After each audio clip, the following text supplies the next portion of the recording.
So today I'm happy to have the CEO and founder of Fure Cab, Rudy Perez. And Rudy, thank you for coming on. Thank you. Thank you so much for having me on today.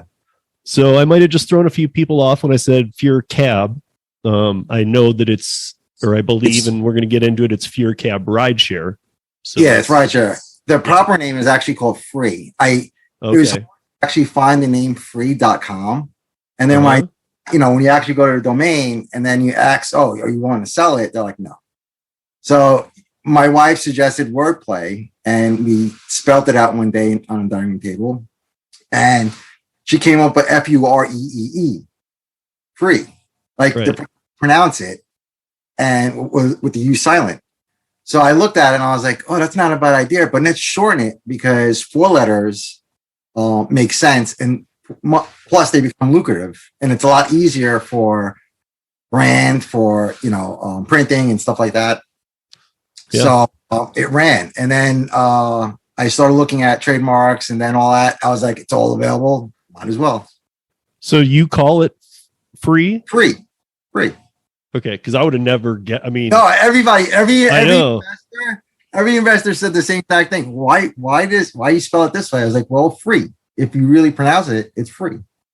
Yeah. Are you going to use the name Fure though? No. You're not even going to kind of like commonly accept that because it's going to be what people call it. Oh, yes. Yeah. No, I know that.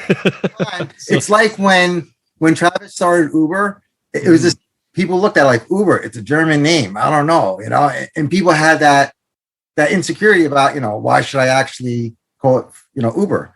But then through time, people came to accept that it's Uber. Universally, when you say Uber, it's Uber. So for us, when we say free, people can look at it like that means free. Okay. Yeah, it'll be fun to see the branding on that. I mean, I'm sure that with time, people will just start saying, they'll say, hey, call a free cab. It's free. Or somebody will be like, why does it say Fure? I don't know. But it'll be interesting for sure. I thought maybe you'd try and find a way to build at least, maybe you'll have to build in like it's not Fure, it's free kind of marketing slogan. No, yeah. When we do the TV ads for radio and for TV, the branding will be there and explain to the people why we named it that way, the process and all that. I'll go into dig deeper into that with another episode. But yeah, for me, it made more sense because it symbolized what it means, because it's hard to look at a word and go free. Okay, I get it. And then once we start rolling out and then the brand starts getting its awareness, then people go, oh, okay, I get it now. So what were you doing before this, or what my life background is crazy and it would take me days to get into all this. I know your background. Right. But so what's your background, just kind of like the last whatever amount of years to make sense of all this and where you're at? In 2018, my brother started doing rideshare. And then he introduced it to me. I knew about rideshare for a long time, but I really follow into it because I was developing a payment service for a long time. But what got me into it is that he started it and then he's like, hey, you can do this on the weekends, make extra cash, and have fun at it. I was like, oh, all right. So I tried. And then what started this was one night we were out drinking. We had a couple of drinks. We spent our last couple of bucks cash that we had in our pocket to get drinks. And then my brother came to me and he said, hey, how are we going to get home? And I was like, well, I don't know. And then the question started free was, how can we get a free Uber ride? Pretty much, like when you're drunk and you're thinking these ideas, you're like, what can happen? Yeah. I pondered it for about 4 months, 6 months, and realized that advertising is the world that we live in now. And it made sense of connecting that marriage between advertising and rideshare. Okay. So what market, I forgot to even ask you, what market are you in? Or do you live in? Technically we're in advertising, but our sideline business is rideshare. No, what What city? What market? Philadelphia. We're doing Philadelphia in the next couple of months. Okay. And then pretty much we're going to be start rolling out other cities soon. So that's what I was going to get at, is that you're targeting one city first. Yeah, first. Okay. Because I mean, I think that's the ones that I've seen roll out who have had the best chance at things have always done that. Yeah. You know, it's like a few companies almost crept up to go into multiple states out of just that one city in Texas, Austin. Yeah. You know, we saw a couple of ride shares emerge out of there and why they ended and whatnot, all with different ways of handling it too. So there is long-term goals to be nationwide, but you're doing a focal point on Philadelphia to get that working. Obviously, you must think that you have enough connections, marketing, social media to get out there, to get the word out there, to get people using this, because any market, especially like a Philadelphia market, I'm from Michigan, you know, and I live in Denver. The size of the city, Philadelphia is probably bigger than Denver. We're at about 800,000. You guys are over 1 million. So, you know, it's how do you get those customers, those passengers who are so just used to pulling out their phone and at best checking against the two apps, but usually just they have one app or the other that they just blindly use, Lyft or Uber. Yeah. What our go to market was pretty simple, word of mouth. Once we started, like when I was doing the rideshare piece with Uber and Lyft, and I was doing it for them, I would ask these questions to the drivers and to the riders, like, you know, what would change the industry? What would make the ride better, safer, so on and so forth. But when we looked at Philadelphia, it made more sense for us into Philadelphia because, one, it's similar to New York City and other major cities, LA, San Francisco, and so forth. But Philadelphia is a lot easier because the demographics we looked at were all there in that city as opposed to New York City. Well, plus in New York, you would have been under all the new regulations and House bills and everything. So that would have been a real horrible nightmare and a horrible way to start up during a pandemic with already AB5 type legislation coming down on you. But so can we jump into some of the big questions like user data, how you're going to pay the drivers, how you're going to bring on the customer base? Sure. I know those are pretty 3 loaded questions right there. Like with the user data, I mean handling of it, because we've been talking about this often lately on the YouTube channel and on the podcast, that there is a difference between selling data and shared data. Yep. Because sometimes there's not much. It's I always hate talking about this, but the shared data thing it's going to be done anyway. Yeah. It's just done on a level. Selling data is a different thing, like what Trip Rides did. Yep. You know what I mean? And all the mistakes that they made along the way. So how is it? There's obviously there's no pyramid thing going on here. Trip's logo is even a pyramid, which just to an extent. Yeah. How are you? How is it going to work for the drivers? And there's no fees to them, or how does this platform work? All right, so let me break it down for the drivers, and then we'll go into the riders. Mm-hmm. For the drivers, one, they're getting a salary. Advertisers are paying their salary. And two, they're going to get benefits. They're going to get everything. Like when they sign on the app, they'll get 2 options: you become an independent with benefits, getting 90% of the fare, or you become an employee with benefits and you get a salary and you get a zone. You work that zone, and if you do better, you get to the next zone and the other zones. It's set up in a way that it's to minimize having 50,000 drivers in one area, in one aspect. And the other aspect is the problem that drivers have now is not classification, but their rights, saying, hey, I want to be an independent. I want to turn it on, off whenever I want, but I still need to support my family. Give them insurance, give them food, give them clothing, so on and so forth. So for us, it made more sense of they'll still be independent. They'll get, benefits and everything. But what makes us different from what Uber and everybody else is doing is the fare. I've talked to Brazilian riders and drivers, and all the drivers are telling us, like, listen, they're taking 40%. They're taking 60% of my fare. Mm-hmm.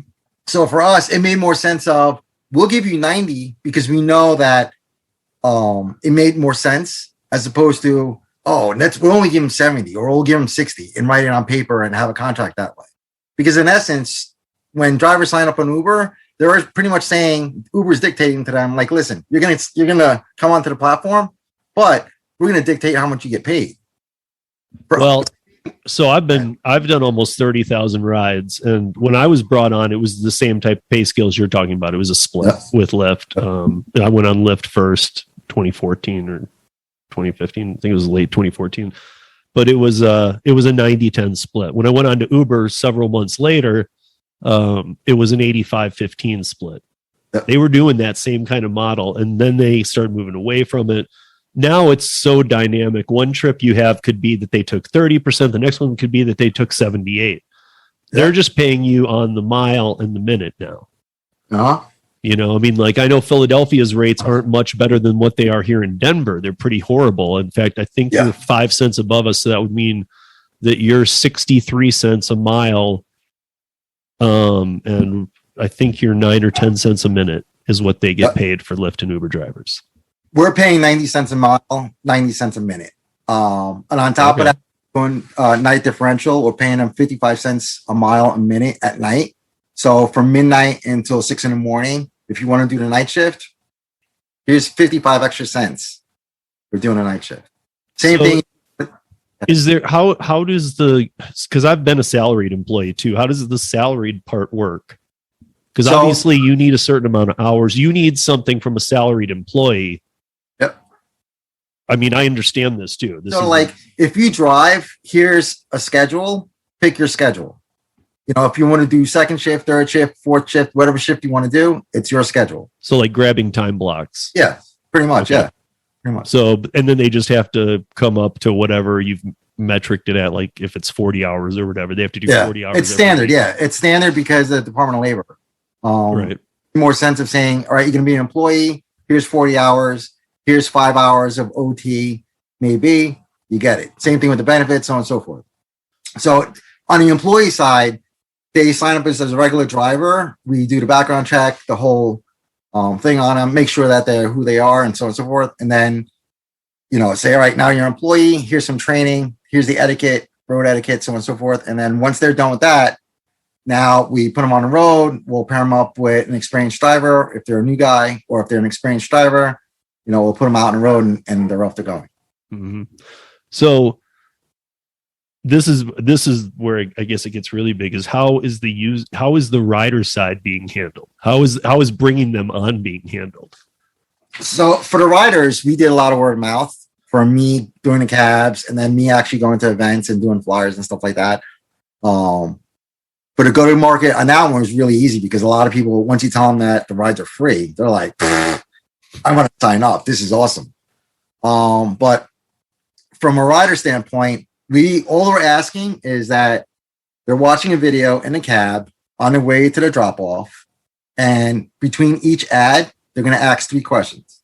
The first question is user generated or advertiser generated. The second question, same deal, but slightly different. It's almost like a gotcha. Like, oh, you know, if you liked it, you know, what else do you like? Or was the ad funny? Not funny. Then the third one is what a lot of our partners love, is the ability to buy that product on the spot while you're actually going to your drop off. So through like QR codes, or what? How is that working? So it's very similar to Amazon's One Click. Okay. The button, and it's already in their shopping cart, or it's already purchased and it's already being shipped to their house by the credit card they have on file with Fure Cab. Yeah. Okay. So it's all advertiser paid rides. Yeah, it's all advertising driven rides. All the advertisers are doing is asking you a bunch of questions, right, on each ad, collecting that data, making a consensus decision on, do we change the ad? Do we make this ad national? Do we make it local? And then once they see those answers, then they can go on to the next ad, and so on and so forth. But it's not one advertiser; it's a bunch of advertisers. Right. So how does that work against, like, if I need to go 5 miles to downtown, or I need to go 25 to the airport? Am I seeing, because I mean, like, I guess the airport ride is worth more money. Yeah. So am I seeing ads the whole time? Or am I going through this the whole time? It's really up to, it's your preference. We give you, as the rider, the ability to say, I want to watch the whole ride, so it's all free.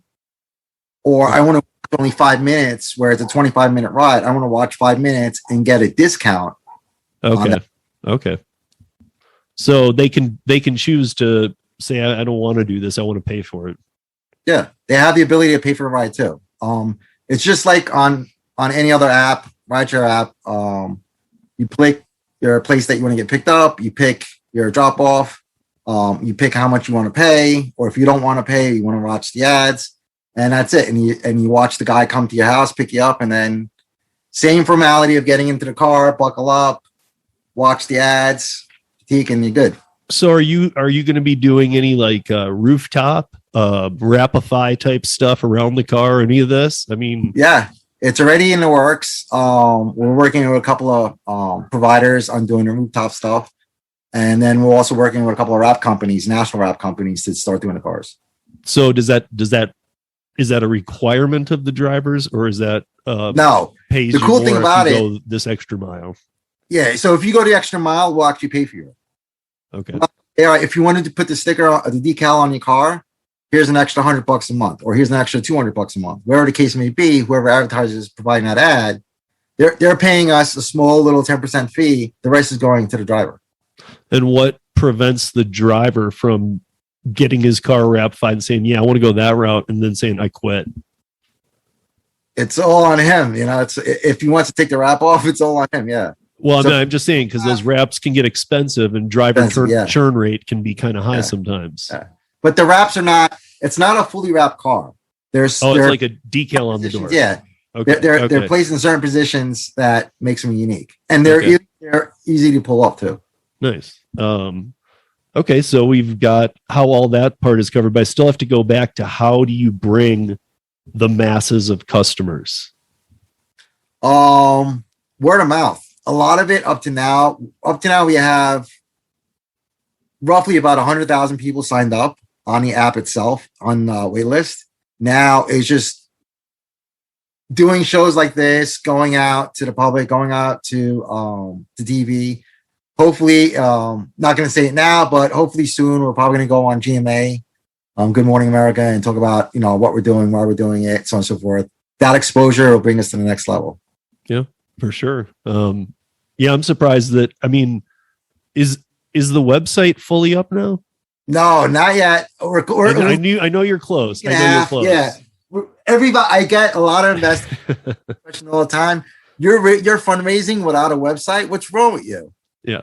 I laugh because this was a culmination of 4 years to 5 years to build this company. So I wanted to make sure I was crossing my T's, dotting my I's, looking at the legal framework. What can we do? What we cannot do?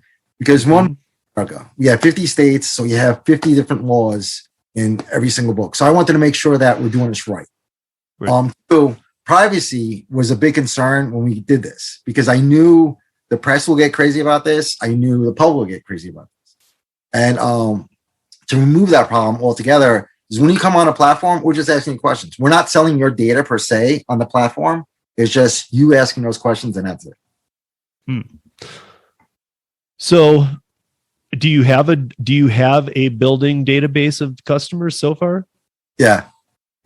So, and is there going to be any kind of unique functionality, like favorite a driver or? Yeah, so we're doing something similar with the star program. So, for instance, you get a 5-star driver, or you get a 1-star driver. We'll have a similar setup like that. The only difference is that it's hard to show. It's kind of crazy because I seen this tweet the other day where Uber said that they're going to show people who have 1 stars to the riders. And to me, alarmed, that's alarming, because one is that if a driver lives in a small town, and let's say it's less than 1,000 people, and that guy's not liked, they're going to hunt him down and hurt him, because how dare him give me 1 star when, his service is not the greatest. Yeah. That's the same thing I thought too. I thought, gosh, what if they actually gave this privilege to the drivers? And I was thinking outside the box on that one, and I was thinking, man, there would be some really sorry customers out there. You know, sorry it's customers, and it's one of those things that Uber does where they give a privilege to one side or the other, and they test market it like it's, you know, without test marketing it. They're just like, let it go live. It's like, dude, you're putting people in danger. You're like, yeah, like today, Lyft put out a thing for the bicycle, the white bicycle. Everybody and their mom knows that the white bicycle on the side of the road means that someone died there. So Lyft put out these bikes in San Francisco, all white. And I can imagine people cruising down the road going, oh, another person died here? Another person died here? With a white bike on the corner, and it's a Lyft bike. So it's hard to, you know, it's like, do the research before you do, you know, put product out there and then go, all right, we got to pull this back because it doesn't make sense. The community is saying no because of X, Y, and Z. So it's crazy. So when is the launch date for the Philadelphia market or the Target? Officially, it's going to be in July. We're looking the 4th of July weekend because we know that once we launch that day, we know how the market's going to react. And then we know the next steps of going outside of Philadelphia, start going into the counties and so forth. Because we're doing this on a month-by-month basis. Are you going to do like a soft launch first for like a month of like people you know and everybody see how it works? We're doing a beta. The mayor wants to see it. Everybody in Philadelphia wants to see it because they see it all the time. So they're like, what's this all about? They ask even people that I haven't seen or met. They're like, you're the who's on Uber and talking about what the hell's going on? Like, when's this thing start? And so on and so forth, which is really cool. Yeah. The soft launch is going to be in July. It's going to be a beta. We're doing close to about 500 drivers and close to about 10,000 riders. They'll get an email in their inbox saying, hey, you've been selected. Try it out, download the app at this location, and then we'll do the beta testing for about 30 days to 60 days. Once beta is done, then we go live in the city. Then we can show the data to the city and the commissioners and all that, saying, this is what we found, this is what we've done, and this is where we're going. And without having to name any names, the advertising companies behind this are big enough to know that it's going to have a slow start. Yes. Because you know what I mean. I mean, it's going to. Because one of the first questions is like, how can you prove this is actually going to work? Well, we've done a couple of betas already. I've done, me, my brother, and a few other people, small betas between us. Just me, my brother, I'll be the rider, my brother be the driver. We'll actually go, pick me up at the airport, and let's see how this works. So pick me up at the mall and let's see how this works. When we did our first initial runs, it was pretty good. There was a couple of hiccups here and there, but overall, once we get to the beta, people will see that, it'll be seamless. Is it the same format as Uber and Lyft with closest to the pin gets the call, or is it a round robin type thing? Both. So there's two things that we're rolling out. One, it's called hunting, meaning that you're in the car, apps on, and you're just cruising around the neighborhood looking for rides. Okay. There's another thing that we're doing that's called waiting, parked and wait, meaning that you'll sit in a corner, and if you're the only ride or driver in that area, and let's say in a 5-block radius, any rides that come in is going to you. That's it. Right. So, I mean, yeah. So, the salary people, it seems like they're going to obviously get the rides first. Yes. Well, it depends, because not everybody's going to say, if we have 5 guys during night and there's 1,000 rides being opted out there, it's not going to be a free for all, but it's me like, hey, listen, you know what? Since you're here already, take it. If you're not driving, you're not driving. But if you are driving in the area, take it. If there is an independent that's in the area, they'll take it too. That's pretty, I got to say, man, you've filled your plate up huge. I mean, taking on independent contractors, taking on W-2 employees, taking on, I mean, it's going to get crazy. It's set up in a way that advertisers want to make sure that we have rides always out there. Yeah. They're paying for this. Yeah. I mean, that's how you're going to get branded is by having cars everywhere. Yeah. And then number 2 is the independents, because they're turning it on and off all the time. for them, it made more sense of, all right, if you're going to ride, here's an area that you can work and it's going to be yours until someone else shows up. Okay. It equals both sides of the spectrum. So your independents have their share of the market and our guys also have their share of the market as well. Yeah. I know that you just need to optimize the salaried people's time. Yeah. So out of curiosity, can I ask what a starting salary might look like? Every person that joins the company starts at $75,000 for 40 hours a week. 40 hours a week.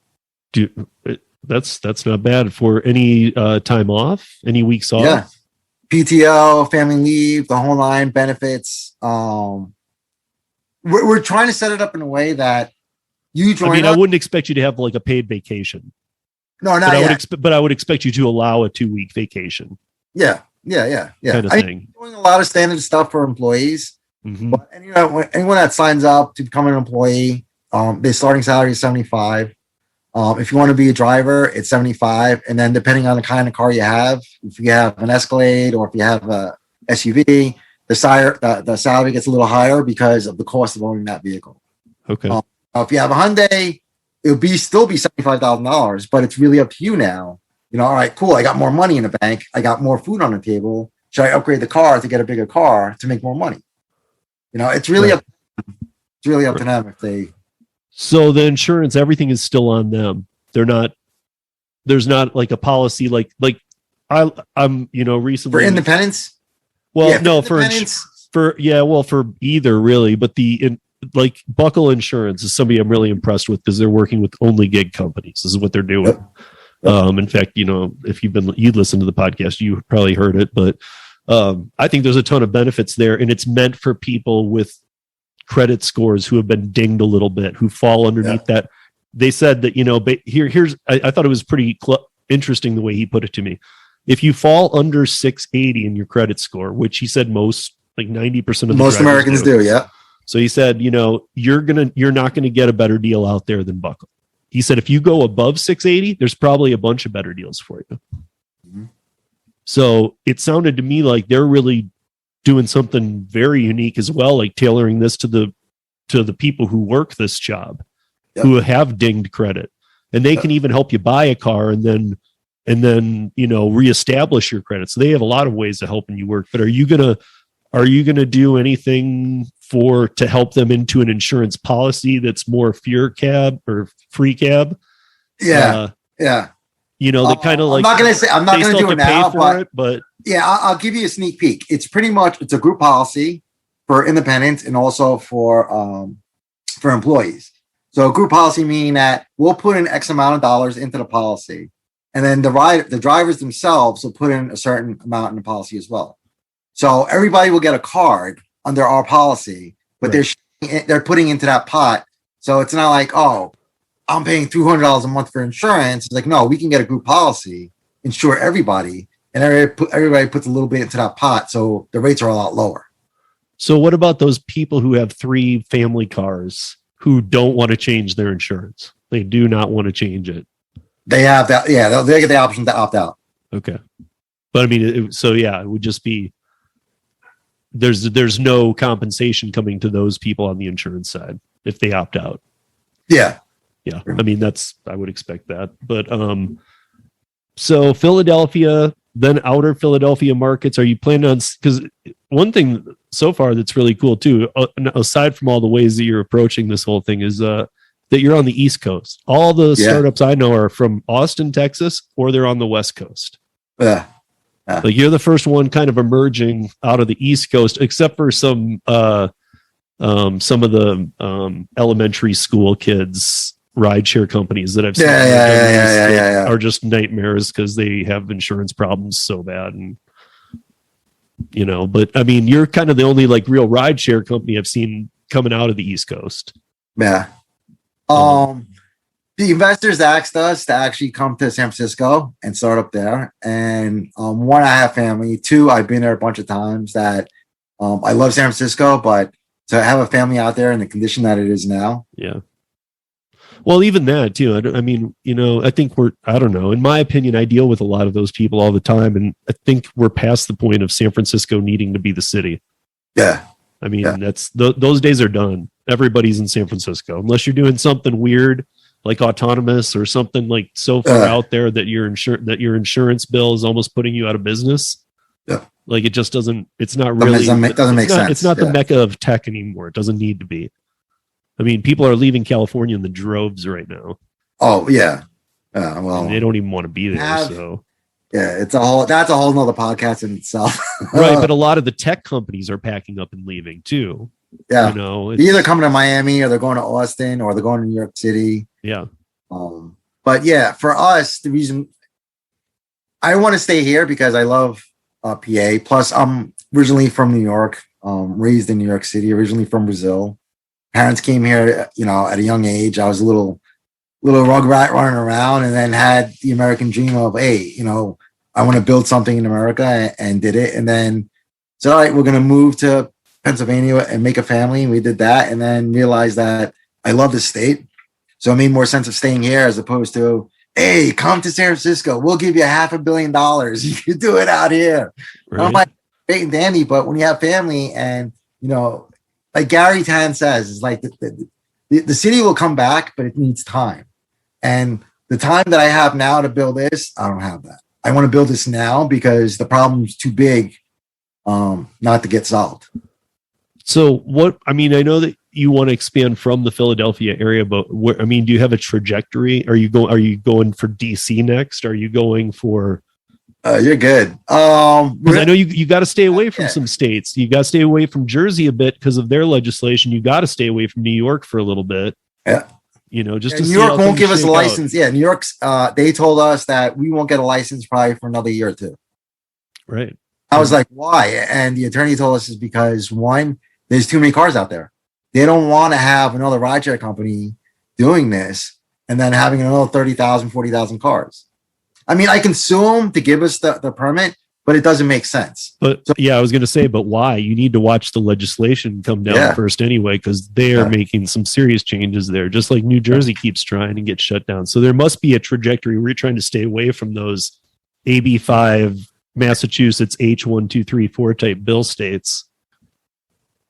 Yes and no. I don't mind competing head on because at the end of the day, it's a service that the people are going to want. They're going to ask for it. They're going to go to their elected officials. Like, how come they can't come here? Mm-hmm. Like they're giving us free rides. They're helping the community give free rides to poor individuals or to needy individuals. That community needs free rides. They can't go to work. So eventually the market's going to go, well, we might as well bring them here because they are giving free rides. It's on their dime. So I'm guessing the devices are all supplied, like tablets are supplied by you for the drivers? No. So that's another myth that a lot of investors think. They think that because Uber's doing that now. Uber actually has it on the headrest. Yeah. But it's not on the headrest. It's actually on their phone. Okay. So. Okay. So they don't need one in the car. No, not at all, which is really cool. Oh, so you're good. You're good.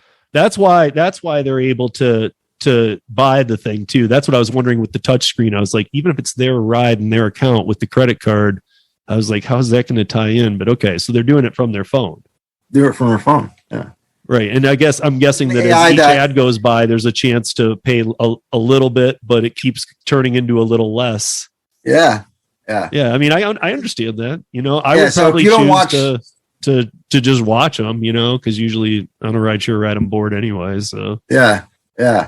Which is really funny because when you drive and you look in the mirror and then you see these, folks in the back seat, they're like, like what's going on here? What's going on here? What's going on in the news? So for us, it made more sense of we can add entertainment in their ride. Just watch a bunch of ads, give us the critiques, and your ride's pretty much free. Then the other question that a lot of people ask is really funny is like, how do you know I'm watching the ads? Well, we developed an AI that looks at your eyes and knows through a little square box in front of the screen that if you're actually looking at the ads. And how long? What about the volume? Same thing. So we'll know because it won't force you to turn on or turn off the volume. The volume is going to be there if you have your headset on or the phone speaker will be on. Right. have the volume there. So the driver's going to constantly hear this too on speakerphone a lot. Well, if they have, I mean, it's funny you say that because we had a couple of drivers say the same thing. I was like, oh, great. We're going to be listening to ads all day. I'm like, well, some are actually funny. Some are actually really funny. Right. Yeah.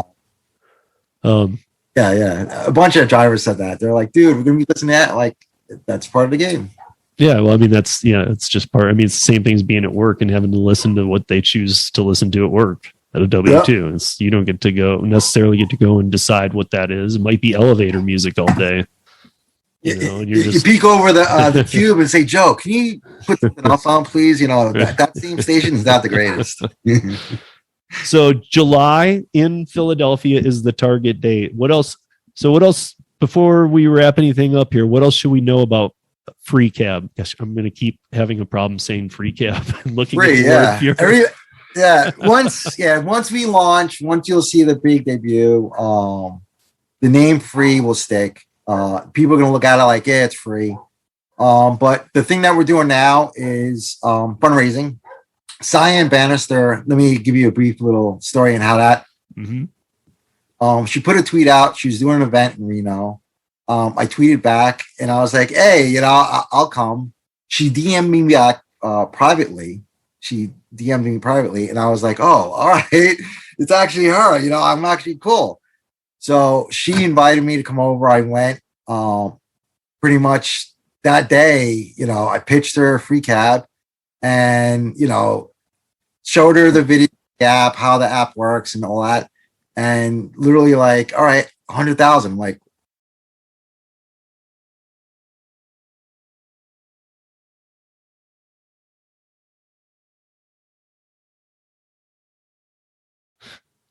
what? 100,000? Someone finally said yes. Awesome. So she was excited. She realized the potential of this. We talked a lot in the cab ride, but for her, she's like, this is going to change the industry completely. What you're doing is really, really interesting. It is really interesting. This is pretty amazing. I guess it's just, I'm thinking of it, if it were me doing what you're doing, I would make, and I'm sure you're doing the same things. I would make sure to be lining up marketing companies that have lined pockets for a long time, and not just to take their money, but because they understand how things work. Yeah, they understand how a long-term project like this will take. I'll say this: there's one particular sneaker company that loves us, and it's not Nike. No, but it's one particular sneaker company that actually loves us because they realize, one, it's new tech. Two, when we showed her the data points, her first answer was like, can we actually communicate with them? I was like, yeah, you can actually put answers together and watch them in real time answer those questions to your ads. Her eyes were like, wait, hold on a second. We're actually getting data from outdoor advertising. And after that, she was like, where you looking, how much you want, we have an investment arm. You can talk to these guys too, they'll probably invest too. So I didn't even think of that. Did you even look down that avenue of potentially having it be able to like FaceTime with some companies for a survey?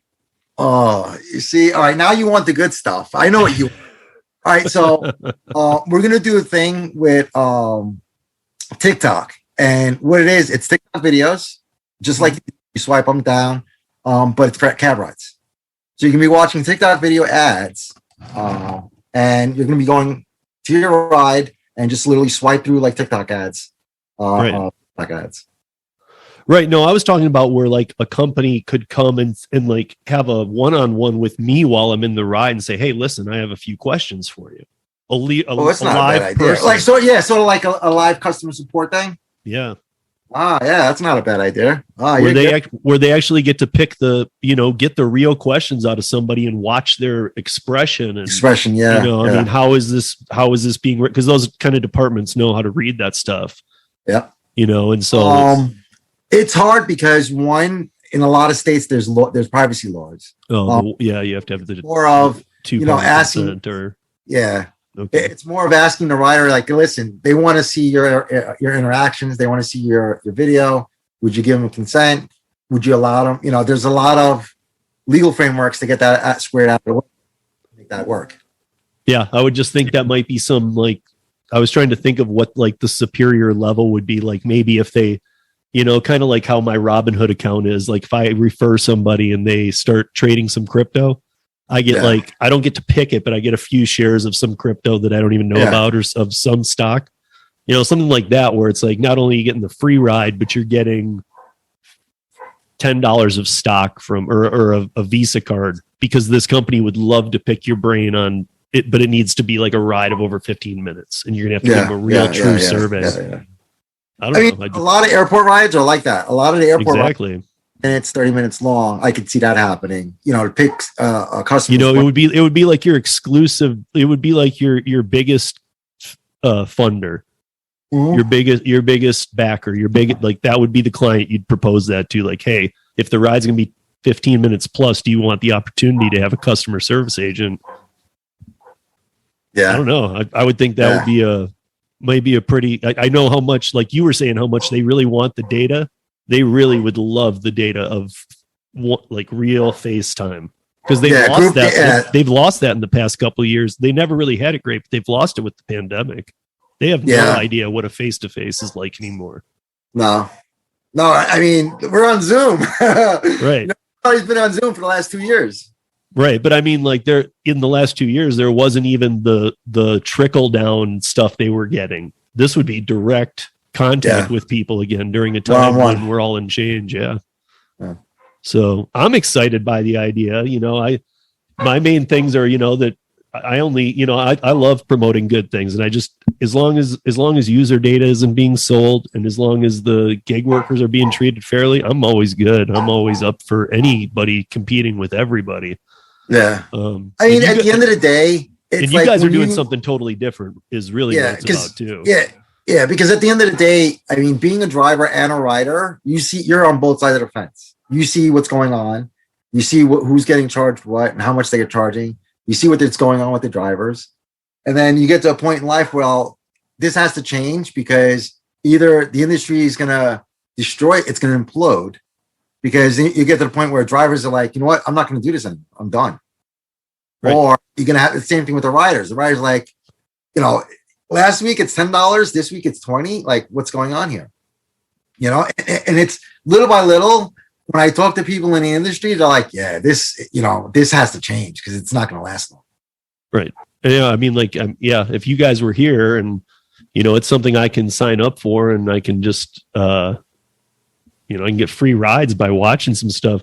With the craziness that's going on with the other apps pricing, I mean, people are trying to jump back and forth, but I don't even know how much they're doing that anymore. I think that the dedicated Uber riders or the dedicated Lyft riders used to jump back and forth or price compare. Now they're just like, look, I'm going to get screwed on the pricing regardless. So I'm just going to stick with what I know. I'm just going to use Lyft. And they just blindly open it and summon one without even looking at the price. You know, I've talked about this a few times with people that, you know, till days before the pandemic, we watched them race to the bottom, cutting a penny off the other. Lyft, Uber, just constantly. And then through the pandemic, just left everything the same. But then now they're like 300% plus in some markets. Yeah. And people aren't even blinking. So they never wanted to raise the price the whole 10 years, 11, 12 years that rideshare has been out in the country. And now they're raising it 300%. You know, it's like, you guys knew you could have done this way back. Why did you never raise the prices then? And why are the drivers not included in the model? And I don't know. Harry and I often have conversations, the rideshare guy and we often have conversations about going back and forth about, you know, I mean, he's like, I've said before a bunch that, you know, eventually there won't be drivers that they would have gone through them all. And then so I've said that to him and he's like, yeah, I've said that a bunch, but it never holds true. I'm like, but I think this time it might. I think drivers are fed up. And I think that the churn rate is getting so much higher that you're not going to ever get drivers to come back that have left. No. You know, they're never going to say, unless you do something big, they're never going to say, oh, what are you paying now? Half of what I was making when I quit? No, I'm not going to come back. Just to give you an idea, half of the Lyft drivers in Philadelphia signed up. a quarter of the Uber drivers in Philadelphia signed up with us. Wow. So how did you get the word out? Because I asked them, what's that? How did you get the word out to that many? Because that's got to be a huge pool of drivers. Yeah. Well, it's just going to events and then actually going to the airports and going to the queues and saying, hey, here's a pamphlet or here's a flyer. I give it to them. I pitch them what I'm doing. Mm-hmm. And like, they scan the QR code and they're literally signing up right in front of me while I'm talking to them. I'm like, so how do I do it? Like, I'm in. I love this. It's a great idea. It's the same thing with the riders.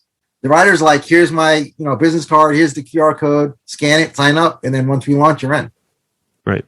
Yeah. This is everything sounds great. And it sounds like there's all kinds of room for other earnings to maybe potentially creep their way in too. I can already see it, like how, and that would apply to hopefully the drivers as well. But yeah, I mean, if this is a funded project and as long as the companies are happy with the data they're receiving back from people watching this. Yeah. So I was trying to see if we're down the road, if maybe there'd be what the scenario might be where the money dried up, but it would never in a way do that as long as you kept your investors happy and as long as they were getting their feedback from the drivers.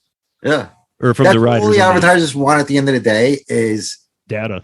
Show me if they're responding. Yeah. Show me if they're responding. Number one. Number two, that data, as long as they're answering the questions and they're looking at the videos, advertisers are like, you have to understand, Steve, outdoor advertising is an animal unto itself because that's the market that we're initially going after. The problem with advertising is that static billboards are not technology savvy to go say, hey, let's turn a light on because it's dark outside or it's snowing. Where we're bringing outdoor advertising to your phone because we're going to ask those questions. Does this ad make sense to you? Will you buy this product? And when we show that to advertisers, they're like, we actually get concrete data live, number one, from those users saying, hey, we like the ad. We will buy this. I'll show this to my friends. Or, we'll buy 100 of these because it's good for business, so on and so forth. Right. Advertisers want that data to them. Right. For the riding public goes, well, all you gotta do is answer a couple questions and that's it, and the ride's free. And you're right. Word of mouth is gonna blow up once you guys go. So I am gonna hit you. The last question I'm gonna give you then, we already touched on, is that when does the website go live? All right. Yeah. Sorry about that. I'm trying. All right. So I'm doing a podcast just like you. I finally had the motivation to do it. Awesome. Gary Tan, if nobody knows, is an investor at Initialized Capital. He does a podcast. Watching him, watching you, watching Harry, and a bunch of other guys gave me, the cojones, so to speak, to do this. Because I'm a shy guy, I'm a quiet guy. I'm somewhat of a private guy. I am somewhat public now because of Twitter and all that. But besides that, I never thought podcasting would be a thing. But for me, it was just more of, all right, I'm doing this podcast. When is the website going to be finished? So hopefully the website will be finished by next week or the week after. 2 weeks at minimum. So hopefully, in 2 weeks, everybody, the whole world will see the website. So by St. Patrick's Day. Pretty much, yeah. Okay. I'll hit the start button. Start button. Because if you guys go, it's Fure.cab, right? Free.cab, FURE.CAB. People, the rider. Everybody, I just said Fure.cab because that's how you'll spell it in your head. But yes, it's free. Yeah. Yes, free. It's everybody that they look. I'm like, no, it's free, but. It's okay because once it's in the market, people will recognize the name and go free. Yeah, but now, if you get there, it's just a landing page. Yeah, now it's just a landing page. The website will come out in 2 weeks, hopefully. Once the website out, they'll see the video. They'll see the app, the video of the app itself. Is there a YouTube channel with the video now? Yeah. If you go to youtube.com/fure.cab. Or FURECAB. You go to the website and you'll see 1 or 2 videos. One of me emotional about, we just did the REV. We just dropped it the other day. and then also about us, sort of like a video of why we're doing this. Pretty much 3 segments of the rider, the driver, and why we're doing this, and that's pretty much about it. Well, awesome. That site comes live, you'll see the app of the video itself, or a video of the app itself. Sorry. You actually see the app video, and then you'll actually see cool stuff for the drivers and cool stuff for riders that we're going to be doing soon. Awesome. This sounds great. So everybody, I'll put any of the links that you tell me are okay. I'll put in the show notes.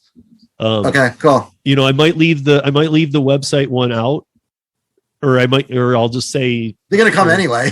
yeah. Or I'll put it in there, anyway. But I'll put some kind of thing like, website launches, the 15th. 2 weeks. Yeah, the day before. You could put the day before St. Patty's Day. Right. Yeah. So I'll just do something like that, because I don't want people going to a static page and going, "What is this?" Yeah. But at the same time, I do want it getting out there because we have a lot of listeners and stuff, and so But I'll put, if it's okay with you, I'll put your social links too, because people should be subscribing, getting used to that. Especially if you're in the Philadelphia market, I mean, you should absolutely, if YouTube is your platform, if Facebook is your platform, if Twitter's your platform, you should be connecting with them. Yeah. Because it sounds like, I mean, if I was in the Philadelphia market, I would want to be in on this from the beginning. I wouldn't want to wait and then all of a sudden Rudy's having to like hold back a little bit and go, wait, we're not onboarding right now. Yeah. And then all of a sudden, funny you say that, because yeah, because when we started talking to drivers, it was really funny, because with the drivers, they'll sign up on a spot, because a lot of them, the older ones, the senior ones, kept on telling me, is like, I remember when Uber first started, there was nobody on the road. We were making millions every week. We were making millions. Mm-hmm. And then these guys, and some of the women too, were like, I want to sign up too, because I want to be the first one on the road too. Yeah. And I think that's how it'll go. I mean, if it were my business, I would just onboard to what I need.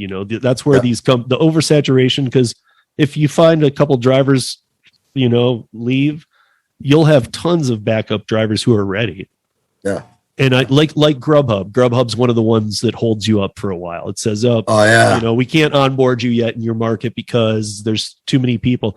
Too many drivers. Great thing that they used to do. I mean, now they don't. Now I think they take everybody, but they used to do that for a while. Now I didn't mind being on a Grubhub wait list. I would much rather be on a wait list than be onboarded and have no business. Yeah. I'd rather be told we don't have enough business, or we have enough drivers to support our business right now, but you're on a wait list. Yeah. That's okay with me. I'm fine with that. But that's what people don't want to miss out on with you guys. So before the website's out, if people are listening to this, can they get in contact and somehow let you know they're interested if they're in Philadelphia before the website goes? Yeah. So if I'm not sure, but Steve, it's Rudy at free.cab is on the screen. Are the users going to see that? No. Oh, they're not. So yeah, just give them my email and they can email me directly. It's Rudy. Yeah. For the YouTube video, I can put it up there. I can have, sure. Yeah. But sure. I mean, for the audio listeners, we just got to make sure that I'll put it in the show notes as well. Cool. So if they email you directly, they can start. Yes. They can start expressing interest, even though the website's not live to sign up and download the app or whatever. But they can email you directly and say, "Hey, I'm interested." Yeah. Okay.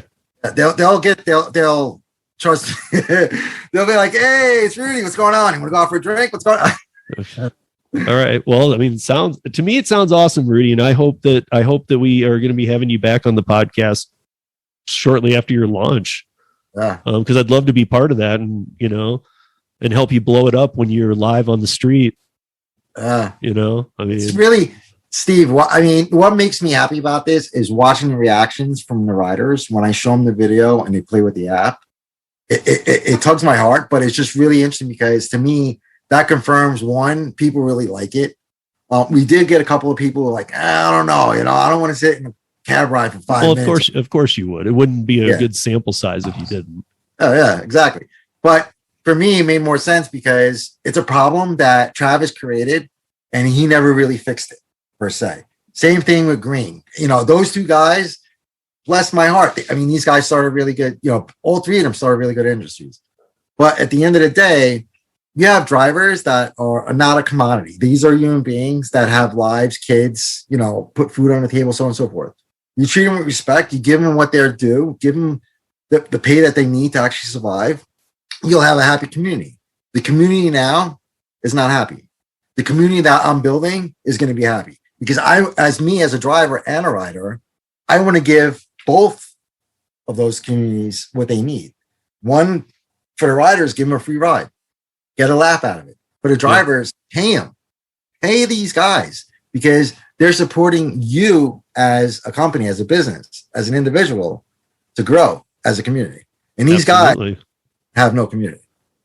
Yeah, and it's been such a devastating blow to so many rideshare drivers that I know on all these cuts and stuff. Even the ones who are still in it, who are veteran, who know how to make money in these markets, are still like just bumming. If they were paid better, they'd be in a better mood. People ask all the time, why is the driver so pissy? He's pissy because he's being paid crap.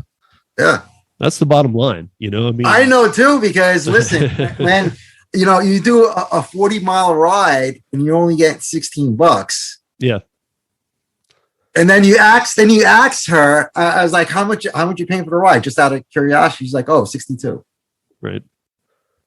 62. Well, you can always see it too. You can always look up all of your rides. Yeah. And then when I look at it, I'm like, $16 for what? Like, there's something wrong here, and then that pisses me off because you're like, they're ripping me off. They're taking food away from my family. So for me, that day with my brother made more sense of, hey, how can we get a free ride? I was like, well, I'm going to go on Mars, plant my flag and say, this is how we're going to run the community. This is how we're going to run the show. Because the way the industry is working now, don't make sense. Don't make sense if nobody. I think that nobody can argue with that. So on that point, we will end this. And Rudy, thank you so much for coming on. I'm really looking forward to seeing what you do with Fure Cab. Will do. Okay. Thanks, Steve.